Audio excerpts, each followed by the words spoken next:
Queridos, paz de Cristo, é com muita honra e alegria que estamos aqui nessa noite, 6h10, na verdade, que será exibida posteriormente. Nós vamos aqui agora tratar da lição de número 11 do nosso trimestre, que tem por título Teísmo Bíblico e as Grandes Heresias da Atualidade. O próprio tema da lição já nos sugere dois pontos importantes, portanto, a lição será abordada a partir de dois tópicos. O primeiro tópico centrado nesse tema vinculado ao teísmo bíblico e o segundo tópico, as grandes heresias da atualidade. Nesse primeiro tópico, teísmo bíblico, evidentemente, aqui nós trataremos sobre questões relacionadas à pessoa de Deus, ao ser de Deus, compreender um pouco sobre o que a Bíblia nos traz acerca da sua natureza, portanto, uma leitura essencial, onde nós iremos, à medida do possível, penetrar um pouco nessas questões relacionadas à pessoa de Deus. Aí, é claro, tratarmos de questões vinculadas ao conceito de teísmo bíblico, também teísmo natural, tratar de questões aqui relacionadas à Trindade, às manifestações de Deus com a sua criação. E na segunda parte da lição, trataremos sobre, grosso modo, das escolas ateístas que tentam negar a existência de Deus ou trazer, a partir das suas doutrinas, uma compreensão equivocada sobre esse Deus. Portanto, veja os nossos objetivos para hoje.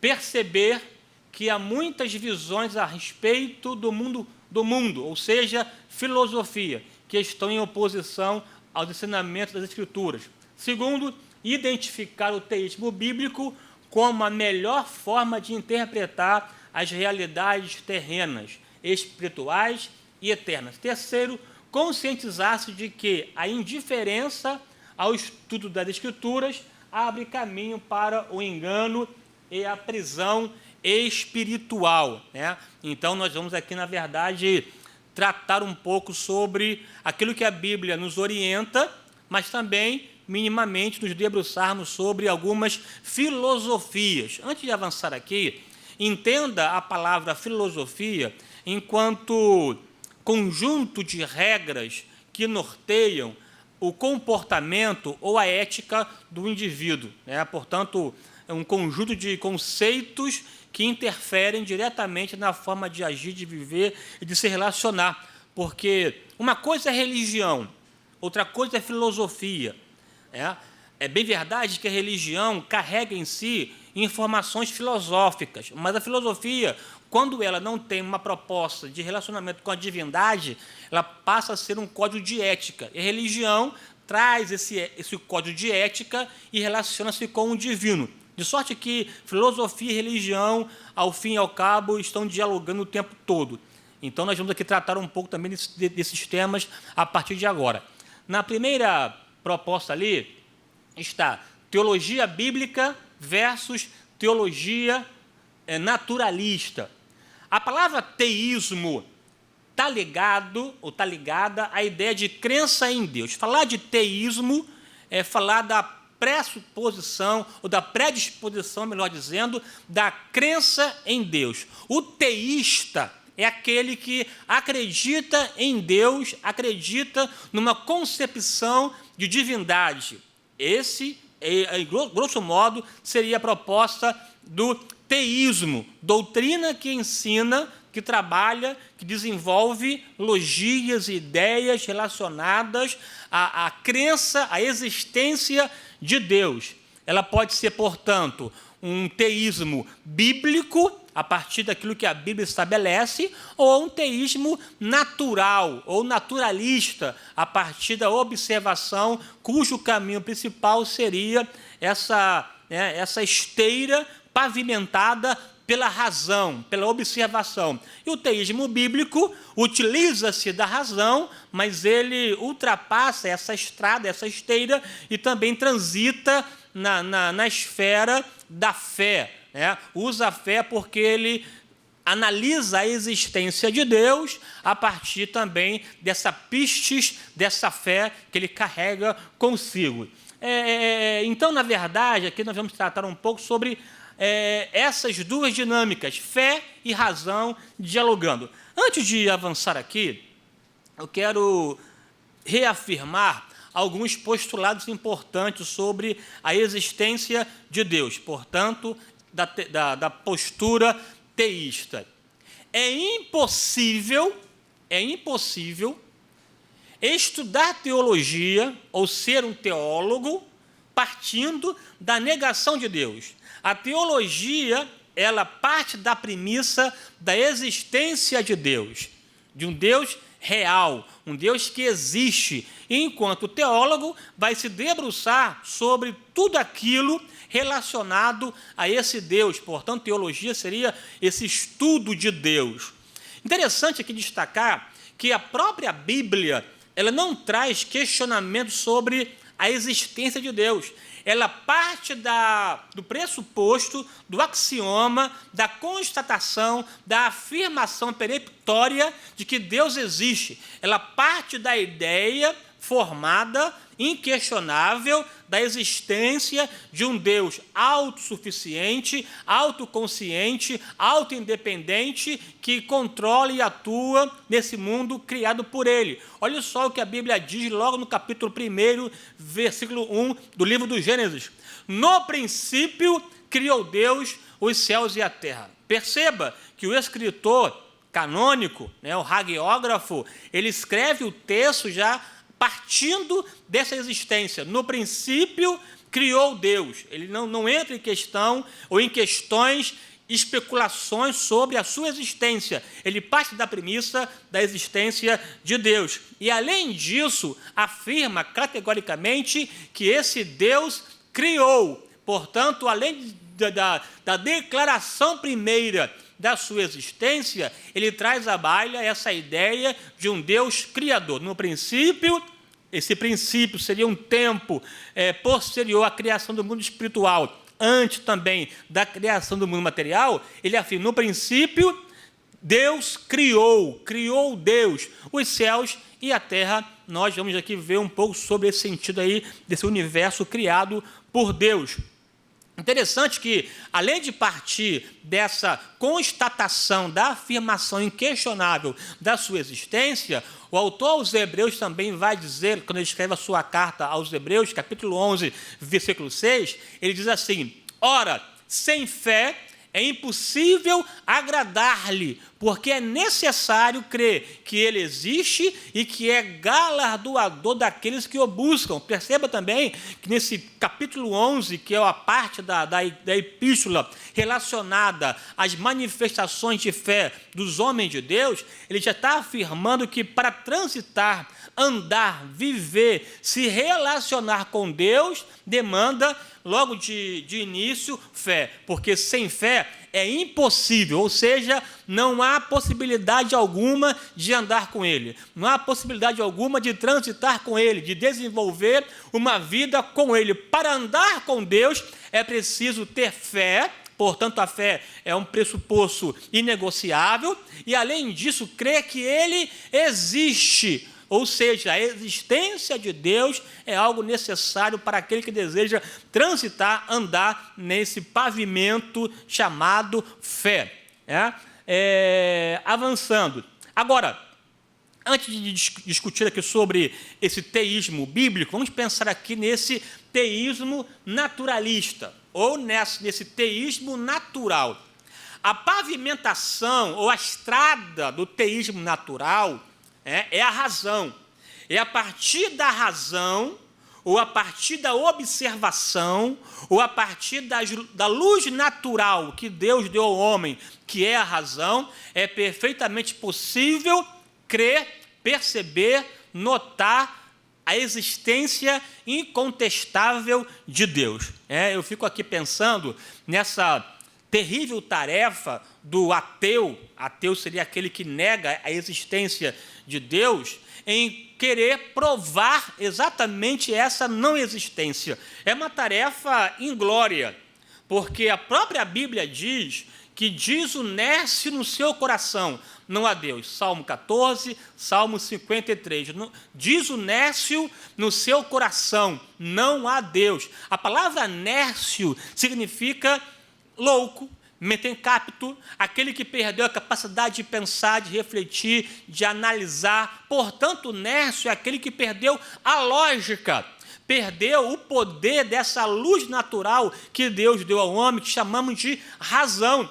Negar a existência de Deus é uma violação de si mesmo, portanto, negando a sua própria razão. E você sabe que um louco é aquele que perdeu a sanidade, perdeu a capacidade de autogerência, perdeu a capacidade da análise, da observação, porque é tão notório, perceptível, palpável, concreto, tangível a existência de Deus, que uma pessoa em sã consciência declara que Deus existe. Bem verdade que ele pode ter 1000 concepções acerca desse Deus, mas de negar a sua existência é um ato de loucura. Olha só a tarefa inglória do ateu.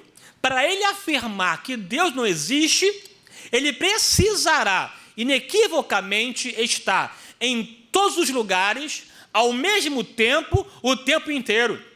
Ele precisará, portanto, ser Deus, ser onipresente, onipotente e onisciente, porque está em todos os lugares, o tempo inteiro, ao longo do tempo, em todo lugar, em todo o tempo e o tempo inteiro, somente Deus poderia ter essa capacidade de localização, porque para afirmar que Deus não existe, ele precisará mapear o universo, mapear os espaços físicos de forma simultânea e o tempo todo. Portanto, somente Deus poderia fazer isso. Ou seja, na tarefa cruel, inglória de negar a existência, ela é em si já uma comprovação, uma colaboração, melhor, uma constatação da sua própria existência. Daí essa colocação um tanto quanto irônica do salmista em afirmar que o ateu, ele é em si alguém que perdeu a sua sanidade.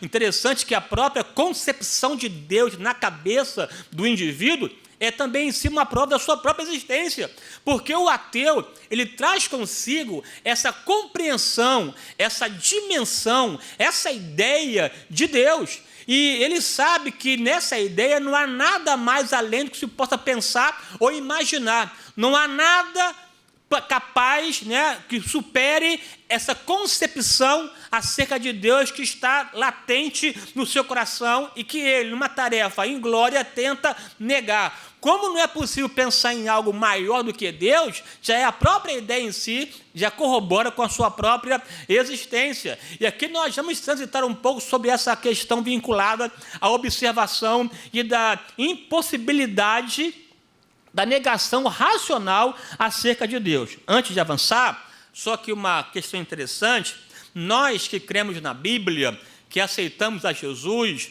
que temos o Espírito Santo em nosso coração, portanto, nós somos templos e morada dele, do Espírito Santo, não precisamos de forma alguma provar para crer. Nós cremos pela fé que Deus existe, nos salvou e nos deu o privilégio de andar e viver com Ele. No entanto, provamos porque cremos e não cremos porque provamos. No entanto, a nossa fé não é uma fé cega, não é uma fé irracional, não é uma fé translocada, é uma fé que consegue dialogar, estabelecer conexões com a razão, de sorte que essa fé ilumina, aclara, lança a luz sobre a razão e que possibilita, portanto, uma observação mais acurada, minuciosa, positiva e fidedigna.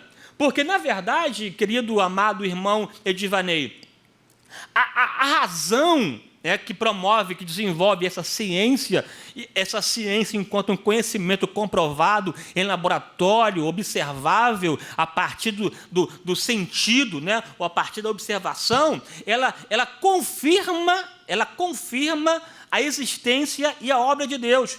Os grandes problemas da ciência, quando entra em choque com a fé, são, na verdade, postulados, axiomas que a ciência ergue, levanta, alça, que não tem comprovação laboratorial ou comprovação científica. Por exemplo, essa compreensão relacionada à ideia evolucionista, né, de Charles Darwin, que trouxe à tona o evolucionismo, dizendo que o universo veio a partir de uma explosão, o famoso Big Bang. E, a partir daí, desenvolveu toda uma metodologia de pesquisa calcada na dinâmica da própria natureza, tentando alijar da criação a intervenção, a dominação, a conservação, a sustentação de Deus das coisas criadas. Né? Não há prova alguma nisso, porque imagina aqui o absurdo que essa ideia traz. Ela afirma, grosso modo, que a vida surgiu da não-vida. Ela recupera uma ideia lá antiga de Aristóteles, que trabalhou a ideia da abiogênese, ou seja, a vida surgindo a partir da não-vida. É como se tivesse aqui um objeto bruto, né, um elemento bruto, sem vida, e que a partir desse elemento sem vida, portanto, né, inanimado, operava uma força, um princípio ativo sobre esse elemento bruto sem vida, e o princípio ativo gerava a vida. Mas está provado pela ciência que não é possível produzir vida a partir da não-vida, porque a vida que promove e gera vida. Essa ideia da abiogênese já caiu por terra há muito tempo, né? No entanto, essa base do evolucionismo trabalha em cima dessa ideia da abiogênese, que é uma loucura cientificamente falando. Além disso, é esse abismo intransponível entre as espécies. Não há como você estabelecer um vínculo entre as espécies, né? Cada espécie está relacionada ao seu campo de reprodução e só há reprodução a partir da mesma espécie. Quando há o casamento de espécie contrária, o ente que surge é um ente híbrido, incapaz de procriar e de perpetuar, portanto, a sua espécie. É uma barreira realmente, isso pensando no mundo animal. Quando você salta para o mundo dos reinos, né, imagina, porque, na verdade, essa ideia da evolução não é somente do macaco surgiu o homem, não. Ele afirma que os seres autotróficos que surgiu, não sei, há bilhões de anos, transformam-se em heterotrófico e no processo de mutação sai do ser vegetal, né, e do vegetal se transforma em animal e no processo contínuo de transformação. Na verdade, o que ela afirma é que eu e você viemos de uma ameba, e não do macaco. Imagina a loucura. Aí eu afirmo categoricamente, é preciso ter mais fé para crer na evolução do que crer num Deus que criou os céus e a terra. Isso é uma questão lógica, porque quando você para pensar e analisar, né, essa criação, esse universo é algo extraordinário, é algo maravilhoso, é algo que nos deixa estupefatos. Mesmo nós não sendo astrônomos, nos surpreendemos com a grandiosidade desse universo, porque a Bíblia diz assim: no princípio criou Deus os céus e a terra.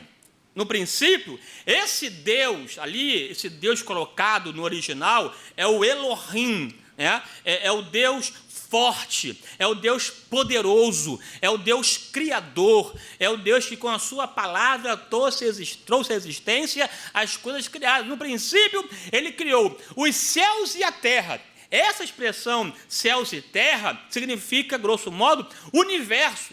Deus criou o universo a partir da sua palavra. E além de criá-lo, Deus foi, ao longo do processo criativo, embelezando, tirando o caos, né? Porque a Bíblia diz que a terra era sem forma e vazia, é o tohu bavurru, sem forma e vazia, e havia treva na face do abismo, e disse Deus, haja luz, e houve luz, e começa então uma descrição organizada, paulatina, subsequente, para que esse caos saísse e desse lugar à belezura que é o universo, e em uma ação poderosa do Espírito Santo atuando nessa criação, porque o texto diz o seguinte: que o Espírito de Deus pairava, se movia sobre a face das águas, né? Esse pairar, se mover, é como se fosse, né, aqui uma comparação que não retrata muito bem o que quer dizer, mas grosso modo sim, é como se fosse uma ave que colocou debaixo das suas asas os seus pintinhos e a partir de um aquecimento, de um envolvimento, de uma relação dinâmica, produziu vida ao caos e trouxe essa belezura chamada céus e terra. E se você parar para pensar na grandeza do universo, é algo espetacular. Eu sei que você sabe, você é um estudioso, você sabe que a nossa Terra, a massa da Terra, é cerca de 6 trilhões de toneladas. Imagina um bloco de massa de 6 trilhões de toneladas que consegue estabelecer a sua órbita entre os céus sem perder o movimento. Ao mesmo tempo que a Terra gira em torno do seu próprio eixo e em torno do Sol, a partir de forças físicas, seja a força centrípeta do Sol que atrai para si, porque massa atrai massa, né, formando essa movimento curvilíneo, ao mesmo tempo que essa força que atrai, no movimento há a força que repulsa, que é a centrífuga. No entanto, em relação à distância do Sol em relação à Terra e a velocidade estabelecida, essa órbita é estabelecida e a partir do movimento orbital, a vida aqui na Terra se torna plausível e possível, né? Se nós estivéssemos um pouco mais próximo do Sol, morreríamos queimados.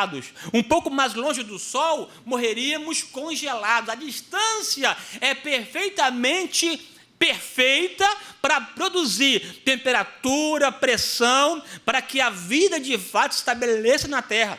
Que coisa tremenda! Agora, olha só que interessante, né? Para você perceber essa relação da Terra em relação ao Sol. A distância entre a Terra e o Sol, cerca de 150 milhões de quilômetros do Sol para a Terra. A luz que sai do Sol atinge aqui a Terra depois de 8 minutos, ponto 3, na velocidade da luz. Olha só a dimensão, né? A velocidade da luz, Vaninho, ela é 300 mil quilômetros por segundo. O que é isso? Se você sair daqui agora para Brasília, mais ou menos 1.000 quilômetros, você pode ir e voltar, 150 vezes, passou 1 segundo. 1 segundo, na velocidade da luz, nos facultaria essa viagem 150 vezes, ir e voltando para Brasília. Nessa velocidade, a luz sai do Sol, atinge aqui a Terra, leva 8 minutos para isso acontecer, né? Isso aqui, na verdade, é só uma centelha, um pavio curto em relação à dimensão, porque você sabe que o Sol é apenas uma estrela, dentre outras 100 bilhões de estrelas que compõem a nossa galáxia, que é a Via Láctea. A Via Láctea ela é composta, segundo aí os cálculos astronômicos, por 100 bilhões de estrelas que formam a Via Láctea. E a Via Láctea é apenas uma galáxia dentre outras 200 bilhões de galáxias. Essas 200 bilhões de galáxias que formam o nosso universo. E esse universo, para alguns que trabalham um pouco com a física quântica, já trabalha a possibilidade do multiverso, que seria o universo paralelo, aí 9 universos que formaria essa grandiosidade das coisas criadas. Mas tirando aí essa visão, né, do multiuniverso, só pensando nessa ideia de universo, que grandiosidade! A estrela mais próxima do Sol, na próxima galáxia, que é a de Centauro, essa estrela, para chegar nela, do Sol, a luz do Sol, para chegar nessa outra estrela, que é a Alfa Centauro, leva-se 4 anos-luz para atingir a próxima galáxia. E é só mais uma dentre 100 galáxias, 100 bilhões de galáxias, 200 bilhões de galáxias que formam o universo. Quem é você e quem sou eu? Eu sou apenas uma pessoa, Vaninho, uma pessoa que convive com outras 7 bilhões e meio de pessoas da mesma espécie. Essa espécie que vive na Terra compartilha o planeta com outras 7 milhões de espécies já catalogadas, né? Ou seja, a espécie humana, que é composta por quase 7 bilhões de pessoas, divide a Terra com outras 7 milhões de espécies, que convivem num planeta chamado Terra, que é apenas um planeta dos 9 que gira em torno do Sol, e esse Sol é apenas uma estrela, entre outras 100 bilhões de estrelas, que fazem parte de uma galáxia chamada Via Láctea, que é apenas uma galáxia, dentre outras 200 bilhões de galáxias que formam o universo. Interessante que a Bíblia que nós lemos aqui, a Bíblia diz que Deus nomeou a cada estrela. E para nomear, Vaninho, é preciso conhecer. Eu chamo isso aqui de microfone. Eu uso o verbete microfone porque é uma correlação com a palavra microfone com esse instrumento. É preciso conhecer as características, as nuances, né, a especificidade, para então nomear. E para Deus dar o nome, Ele conhece cada uma delas. E a Bíblia diz que Ele chama cada uma pelo seu próprio nome. Olha só a dimensão, a grandiosidade desse Deus. E aqui eu repito e refaço, quando a Bíblia diz, lá em Salmo 19, que os céus e a terra manifestam a glória de Deus, aí ele reforça a ideia, e o firmamento anuncia as obras das suas mãos, ele não está mentindo. Os céus e a terra, o universo, né, os declaram, anunciam, revelam, mostram. É esse livro da criação que está o tempo todo dizendo para a pessoa que há um Deus nos céus, que há um Criador. Os céus e a terra, o universo, anuncia, declara, reverbera, mostra, manifesta, desnuda, diz para a pessoa que Deus existe. Os céus e a terra manifestam a glória de Deus, essa glória é grandeza, suntuosidade, majestade, soberania, um Deus absoluto, poderoso, extraordinário, um Deus impenetrável na sua inteireza e totalidade. Esse Deus poderoso se dará a conhecer a partir da criação. Os céus e a terra manifestam a glória de Deus, e o firmamento, ele remete de novo à ideia da criação, anuncia as obras das suas mãos. Eu fico embasbacado, eu fico estupefato quando uma pessoa em sã consciência observa, analisa, comprova, vê nitidamente a criação e diz que tudo isso é fruto de uma explosão. Eu quero te aconselhar, você que me ouve aqui agora, se porventura na sua casa está bagunçado as coisas, né, fora do lugar, geladeira no banheiro, vaso na cozinha, essa confusão, pegue uma bomba, acenda e lance na tua casa e saia.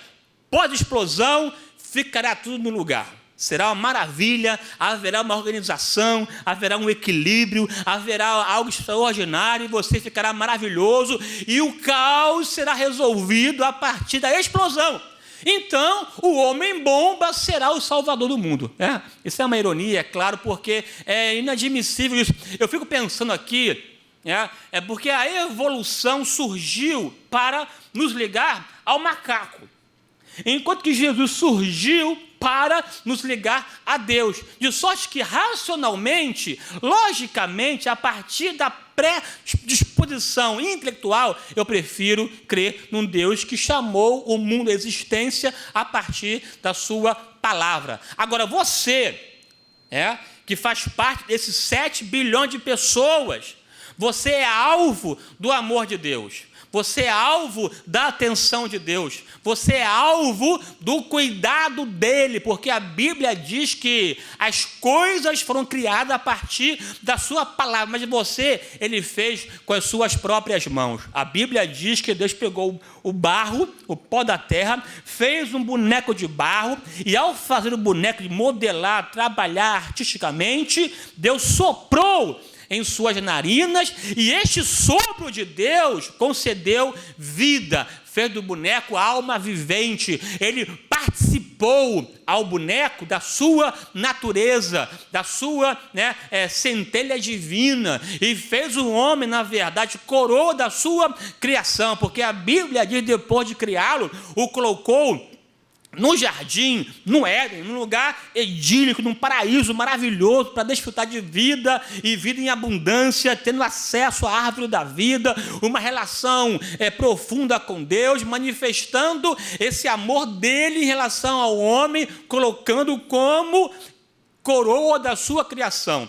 Mesmo nessa imensidão terrível e tremenda do universo, né, não há nenhum relato científico ou bíblico de que há vida em outro lugar. Né? A vida, de acordo com a própria Bíblia, concentra-se na Terra, porque Deus resolveu, no seu ato soberano, fazer do planeta Terra o planeta que possibilita a vida. Não há possibilidade alguma de viver em Marte. Eu estava ouvindo uma entrevista num dia desse, de 2 astrônomos, né, relacionado a essa possibilidade da ocupação da pessoa futura e morar em Marte. Imagina a dificuldade, porque o clima, né, a temperatura de lá sai de 200 graus para 100 graus noturno, é uma impossibilidade de vida, porque não há condição. Na Terra há uma correlação de leis, né? de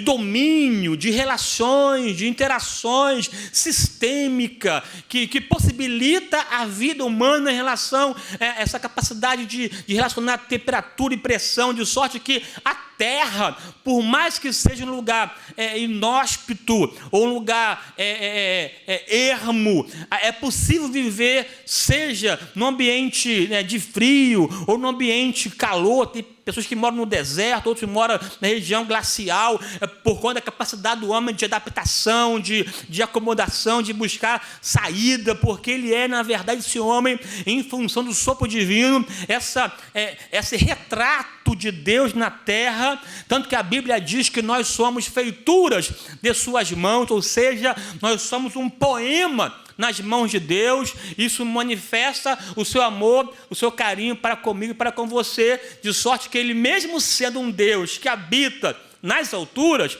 mesmo sendo um Deus que está sentado no alto e sublime trono, portanto um Deus transcendente, que não está vinculado, não se mistura com a criação, né? Não há essa ideia de panteísmo ou de um Deus impessoal que se mistura, que se relaciona, de sorte que tudo é Deus e Deus é tudo. Ao fim e ao cabo, Deus não é nada, porque se eu digo que Deus é tudo e está em todo lugar, há uma fragilidade que manifesta nas coisas criadas. Eu estou afirmando que Deus também não é nada. Não, esse Deus, ele não está preso à criação, porque ele é um Deus que está acima dela. A Bíblia diz que Deus habita no alto e sublime trono. A Bíblia diz que ele está vestido de glória e de majestade. A Bíblia diz que ele pega a nuvem, faz carruagem e cavalga nas asas do vento. Esse Deus poderoso, grandioso, que não podemos sequer retratá-lo em imagem de escultura, porque qualquer imagem que fazemos dele é algo ofensivo à sua natureza, porque o que é uma imagem, Vanilson? Senão uma tentativa de retratar, de simbolizar, de demonstrar aquilo que é real. Quando eu digo que Deus é uma imagem, estou dizendo que essa imagem retrata ele. E o próprio profeta Isaías, na sua elucubração, na sua reflexão, ele perguntou: como poderei eu retratar esse Deus? Que tipo de imagem poderia eu, mero mortal, fazer e dizer que isso é meu Deus? Como posso retratá-lo? Um Deus que se assenta no globo terrestre. Um Deus que pega os céus, faz uma cortina para nela habitar. Um Deus que pega a água do oceano, coloca na coisa das suas mãos. Como poderia eu retratá-lo? Um Deus que considera as nações como se fosse uma gota num balde ou um grão de areia numa balança. Como poderia eu retratá-lo? Esse Deus que, uma vez operando, agindo ele, ninguém pode impedir. Como retratar esse Deus que chama as estrelas pelo seu nome, é um Deus transcendente, poderoso, mas mesmo sendo transcendente, poderoso, eterno, absoluto, Elion, resolveu de forma graciosa e numa manifestação de amor habitar e morar no coração quebrantado e contrito, que confessa, reconhece a sua dependência dele, então ele vem e faz em nós morada. Que privilégio, ou seja, ao mesmo tempo que ele é um Deus transcendente, ele também é um Deus imanente, que resolve não somente criar, mas também sustentabilizar, também organizar, dar o sustentáculo, porque se Deus tirar a sua mão da criação, tudo se desfaz, porque tudo, seja no céu ou na terra, subsiste em função do seu cuidado, em função da sua intervenção. Essa é a ideia de dizer que Deus criou o universo, que Deus estabeleceu as leis naturais, como se fosse um relojoeiro, e a partir da engrenagem do relógio, ele deu corda, e uma vez deu corda, entrou num sabático eterno, né? Interessante que esse deísmo, que é aquela ideia de que Deus criou, Deus existe, mas não intervém nesse mundo, é a ideia do relojoeiro que dá corda à coisa criada e deixa trabalhar a partir das próprias leis que o relojoeiro estabeleceu. Aí ele entra num sabático eterno, porque a Bíblia diz que no 7º dia Deus descansou. E aí, para esse deísta, Deus continua descansando. E está alijado, separado, não intervém, não opera, não atua no mundo criado e deixa as coisas acontecerem a partir das próprias leis que ele criara, que é uma forma equivocada do deísta em explicar problema ligado até a Odisseia. Porque, segundo o deísta, se Deus intervém, por que então existe nesse mundo maremoto, terremoto, miséria, fome, caos, né? Destruição? Como é que pode resolver o problema do mal? Se Deus é um Deus bom, como pode permitir o mal? Ou ele permite porque não é bom, ou permite porque não tem condição de resolver o problema. Então, ou ele é bom e não é onipotente, ou é onipotente e não é bom. Então, cria-se um dilema. E para resolver esse dilema, o que ele faz, o deísta, deixa Deus assentado no alto sublime trono e afirma que Deus não intervém nesse mundo criado. Uma balela, um engano, um engodo, uma heresia, uma mentira, porque a permanência, a continuidade, a subsistência das coisas criadas acontecem por conta da ação promovedora, protetora e continuista de Deus em salvaguardar aquilo que ele mesmo criara. Ao mesmo tempo que ele cuida, ele não se miscui. Deus é um Deus que está fora da criação, mas está presente na sua atuação e na sua intervenção. A propósito, na tua vida, na tua história de vida, a despeito da tua capacidade de pensar, refletir e tomar decisões, a despeito da sua caminhada terrenal que você escolhe, decide e vai, Deus, quando bem entende, rasga o tempo humano e faz valer a sua vontade. A despeito do tempo humano, Deus faz estabelecer o tempo dele entre nós. Esse estabelecer o tempo dele entre nós significa o chamado tempo de Deus. No tempo de Deus, ele rasga o tempo humano e faz valer a sua vontade. Olha só o que a Bíblia diz lá em Gálatas capítulo 4, versículo 4. Vindo a plenitude dos tempos, Deus enviou o seu Filho, nascido de mulher, nascido sob a lei, para redimir os que estavam debaixo da lei, a fim de fazê-los filhos, vindo a plenitude dos tempos, ou seja, na hora exata, no tempo certo, no tempo de Deus. Deus preparou o mundo e, ao prepará-lo, enviou Jesus na hora certa para fazer valer a sua vontade. A Bíblia diz assim: humilhai-vos debaixo da potente mão de Deus, porque no tempo oportuno ele vos exaltará. Tempo oportuno é o tempo de Deus. Você pode descansar, Confia no Senhor, confia nele, porque na hora apropriada ele vai rasgar o tempo humano e vai fazer valer a sua vontade na tua vida, e você vai glorificar o nome do Senhor, porque a Bíblia diz que os seus planos não são frustrados. Ao mesmo tempo que ele criou, ele conserva, e tudo acontece de acordo com a sua vontade soberana. Há o gerenciamento humano, em função do próprio poder que Deus dera ao homem, de governar esse mundo, mas ao fim e ao cabo, começa em Deus, mas termina em Deus, porque sem Ele, nada do que foi feito se fez. Aleluia, né? Ele tem, na verdade, o poder de criar e o poder de restabelecer as coisas criadas, porque como Criador, Ele sabe perfeitamente o funcionamento para a glória do seu nome. Eu estou aqui, na verdade, com uma proposta diferente da aula, Vanil. Eu saí de casa querendo realmente pregar, porque há muito tempo que eu não prego, né? Aí resolvi aqui, então, pregar nessa oportunidade, mas dentro da proposta. Interessante, ó, deísmo. Ó. Deus está além do universo, mas nunca dentro dele. Tentativa de resolver questões da teodiceia. E aqui você tem um contexto histórico em relação ao nascimento dessa ideia, ou melhor, de uma recuperação da ideia, porque você estudou, aula passada, que ela trabalhou a ideia do iluminismo no século XVIII, que deu um boom, na verdade, na concepção racional, e no discurso racional tentaram abandonar, acabar com a ideia de Deus. Um absurdo.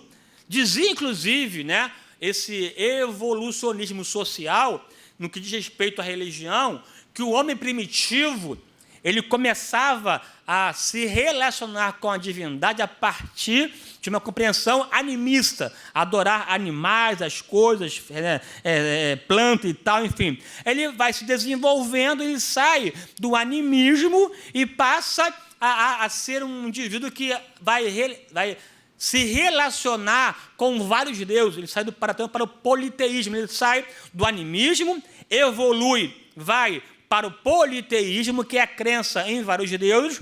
Ele avança nessa ideia de evolução, ele sai do politeísmo e se encontra com a monolatria, que na verdade, o destaque dado a uma divindade em meio a tantas outras divindades, né? Ele não nega a existência de vários deuses, mas ele elege um para si principal, e então ele vai avançando, ele sai da monolatria para o monoteísmo, que é a crença num Deus único. Perceba, animismo, politeísmo, monolatria, e então ele chega no ápice dessa evolução, chamada de monoteísmo. Mas avançando na sua evolução natural, ele sai do monoteísmo para o ateísmo.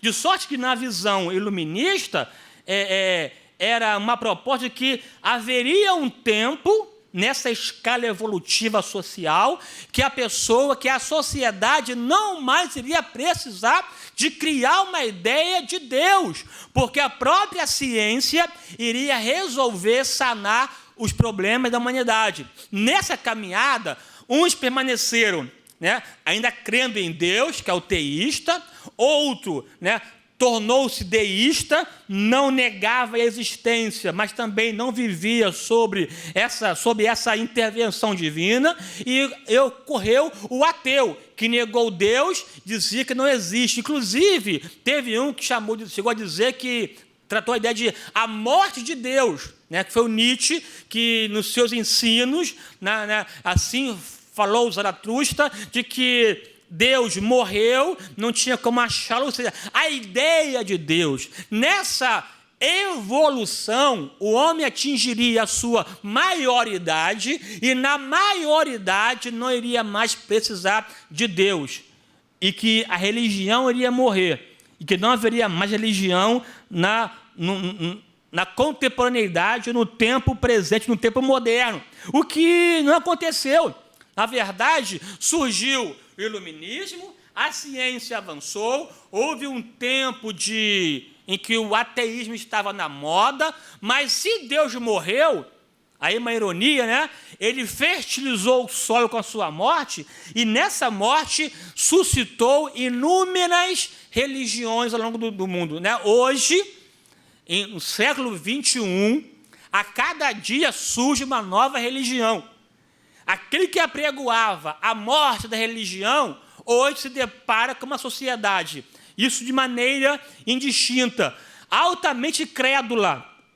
Tão crédula que cria Deus a partir de qualquer elemento, né? Sobretudo, uma religião muito vinculada à sua relação com a natureza, essa proposta aí, inclusive, da nova era, que tem uma visão muito holística do movimento, não vou aqui entrar no detalhe, mas que, né, há uma predisposição para o diálogo com as divindades, para mostrar, aí aqui eu quero fechar com isso, de que o homem, não importa se é primitivo ou se é evoluído, não importa se ele é do tempo passado ou do presente, o homem ele anseia por Deus.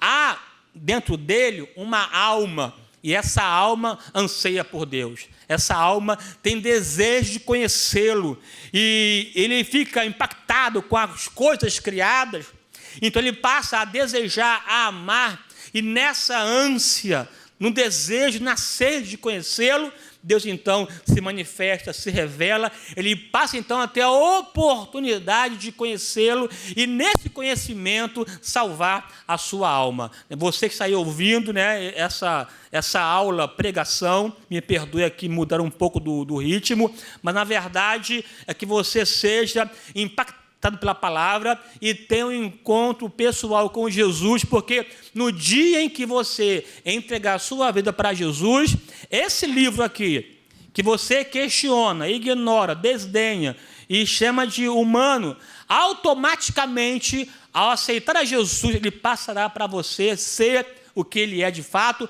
a palavra de Deus. O Espírito Santo vai testificar que aqui você pode conhecer, servir e amar a Deus com alegria, na beleza da sua santidade, em nome de Jesus. Amém. Deus te abençoe.